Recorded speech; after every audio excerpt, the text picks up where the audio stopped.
Welcome back and welcome to our media panel this morning. Listener columnist Bill Ralston, media researcher Gavin Ellis, and our guest this morning, the new CEO of Radio New Zealand, Paul Thompson. Good morning to you all. Now, last week, Labour's broadcasting spokesperson Chris Farfoy had some thoughts on Radio New Zealand. Let's have a listen to what he had to say.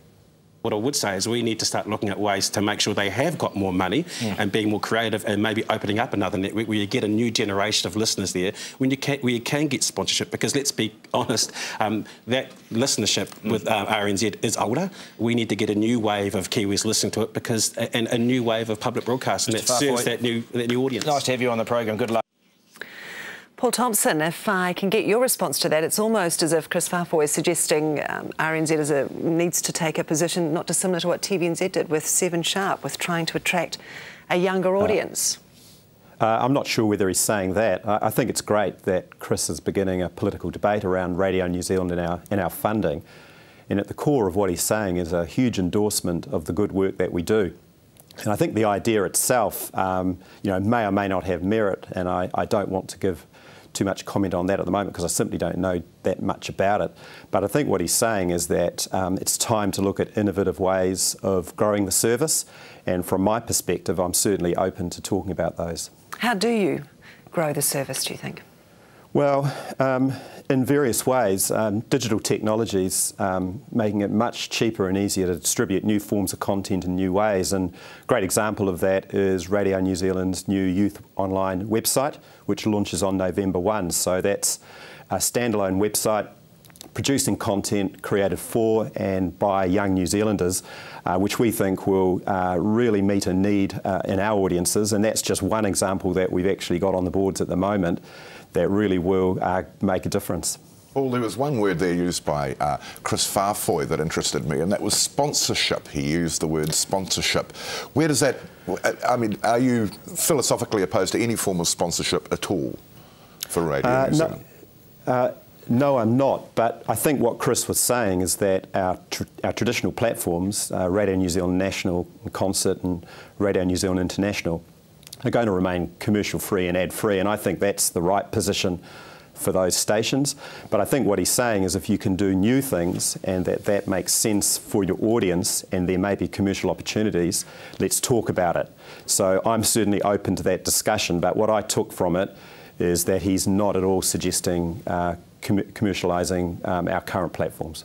Paul, you have an immediate opportunity with the Youth Digital Network that's starting on November 1, but when that was announced back in July, it was made clear and explicitly so that that would be non-commercial. Now, I know that predates your arrival at Radio New Zealand, but it seems to me that that was an obvious starting point to get some form of sponsorship. Are we likely to see a change of policy over that network, over that digital service? No, not at all. That particular website we see as part of our core content and outreach to New Zealanders. At the moment, we have very strong audiences and they're standing up really, really well, but they do skew older. So the youth website is all about reaching out to young New Zealanders with the type of editorial quality and balance, fairness and accuracy that we have on Radio New Zealand National. And I don't see that as an area where we'd want to push sponsorship onto it. So I see it as a core service. That surprises me because it did seem to me to be the obvious starting point. Youth don't have the same attitude towards advertising as older listeners do, for example. There are ways of putting advertising onto a website that is non-intrusive. Look, in time the debate may change, and as I've said, my key approach is an openness to new ideas, but what I'm saying is that at present that is a non-commercial channel. Where do you get your revenue from then? I mean, it's obvious this government isn't going to increase the amount they give you. I don't think a future government, and I never heard Chris Farfoy say a Labour government would actually hand you more money. Where do you get the revenue from? Are you looking at cuts, for example? No, we're not. I think Radio New Zealand's done a very good job over the last 5 years dealing with that funding freeze, which in effect has been a reduction in funding. And we've been able to find resource within Radio New Zealand to support the new youth website. Radio New Zealand's also found resource within house to improve its main website as well.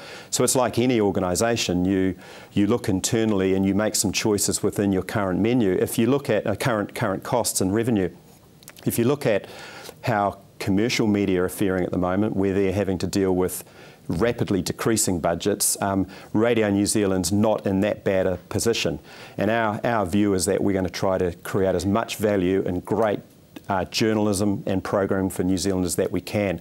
And that's all about looking at what you're doing at the moment and making some decisions around it. So commercial radio and commercial television is focused on a particular audience demographic to, you know, bring in advertisers. Are you targeting a demographic too? Do you need to lower your average age of the listeners?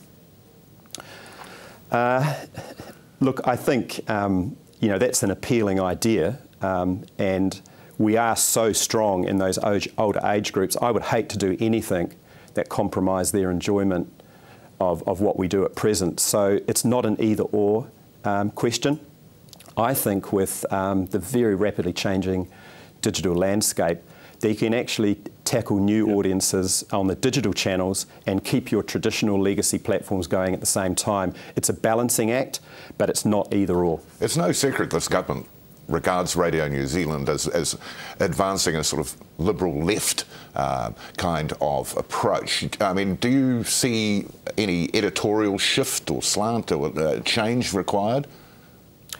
No, I don't. Look, I've got some ideas, and I'll certainly be working with the team on how we can improve everything we do, including our news coverage. But I certainly don't detect that any sort of bias in my dealings with the team so far.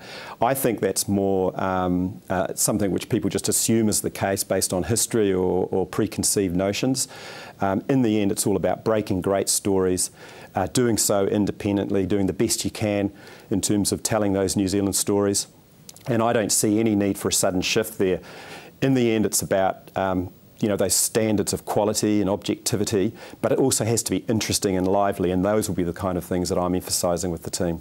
Paul, you've been characterised as a change agent in your new role in Radio New Zealand. Does that signal some restructuring? I mean, you've had people in place for a long, long time within Radio New Zealand. Are we likely to see some shifts and changes? Look, what the messages that I'm getting from my board, and also you know, via them from our shareholders, is that they just want a really strong organisation that's innovative and has lots of energy. And you know, I think, as I've said, I think Radio New Zealand's done a good job on most key fronts over the last few years, but I think there's also lots of opportunity for us to do new things. At present, I'm focusing on talking as much as I can to the staff members individually and getting a real feel for the organisation and to our audiences. And I will be working with the board and my senior team on some new ideas in the next little while.